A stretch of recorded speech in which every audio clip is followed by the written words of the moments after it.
everyone. Today we're going to do Vrksasna or a tree pose. As you can see, I'm fairly close to the wall because I'd like to work on some of the actions of the legs today with you. So if you get close enough to the wall, you can rest your elbows against the wall and then you don't have to worry about balance, and you can concentrate on all the actions of the feet, the knees, and the hips without leaning onto a wall. So you'll have that firm foundation, you'll have that lift and that alignment without worrying too much about your balance. Okay? So I'm just a few inches off the wall. I'm going to turn my right foot all the way out, and I am mirroring you guys.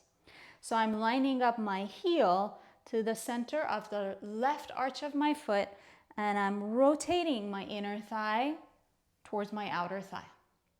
Then I can even lean back onto the wall, start sliding my right leg up. I'm using my hand to pull my ankle as high up as I possibly can.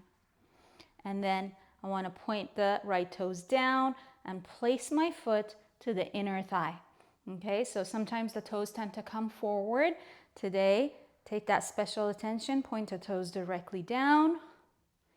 And then once you've placed your foot, place your elbows to the wall, push to the wall, take your buttocks off the wall. It's always good. Look down to see that your left foot doesn't turn in or out. Your outer left hip has to come in. In the beginning, sometimes I see that the hips tend to go out and the pose kind of turns a little bit like this. So you want to bring that outer hip strongly in. So as this outer hip pulls in, my heel is pressing also against the thigh. So the pressure is coming from both sides towards my left femur.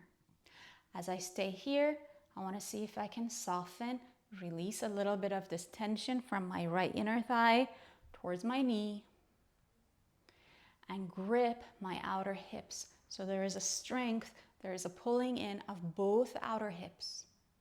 The right buttock has to come from back to front. So you will feel that grip of the outer right hip. And then you're standing, looking straight ahead. To come out, release your foot and stand up straight. Other side. We're going to turn the left foot all the way out, line up the heel to the center of the right arch. I'm leaning onto the wall, sliding my heel up, holding the ankle, bringing the foot as high as I can. In fact, you can keep holding onto your ankle. If you find that the foot keeps sliding down, sometimes it helps to just hold on to the ankles while you're learning the actions of your legs. Then you'll press your right elbow to the wall and draw your buttocks, tailbones away from the wall. If you can manage to keep that heel up and pressing into the right thigh, get both elbows to press back into the wall. And again, pressing the heel against the thigh and that tension of the outer hip towards the midline. That helps you to balance. It brings the hips in and creates a sensation of uplift from your spine. On the bent leg side, soften your inner thigh towards your knee. Grip your outer left hip, buttock, and push it from back to front. There should be a strong grip. I'm going to show you the pose momentarily from the back.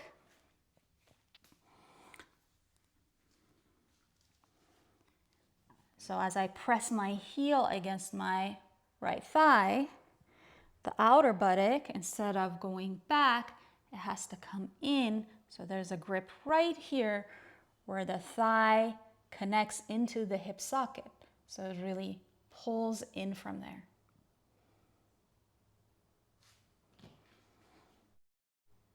Keep the chest lifted. Keep pressing your left heel against the inner right thigh. On your standing leg, press through your inner heel, big toe ball of the foot. Keep the gaze looking directly ahead. And then when you're done, you can slide the foot down and stand in Tadasana. As you practice more and more, you may find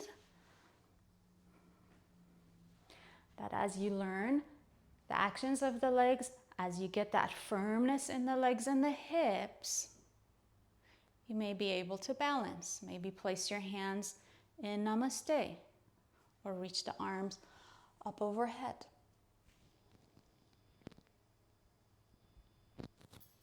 So something to play with and to practice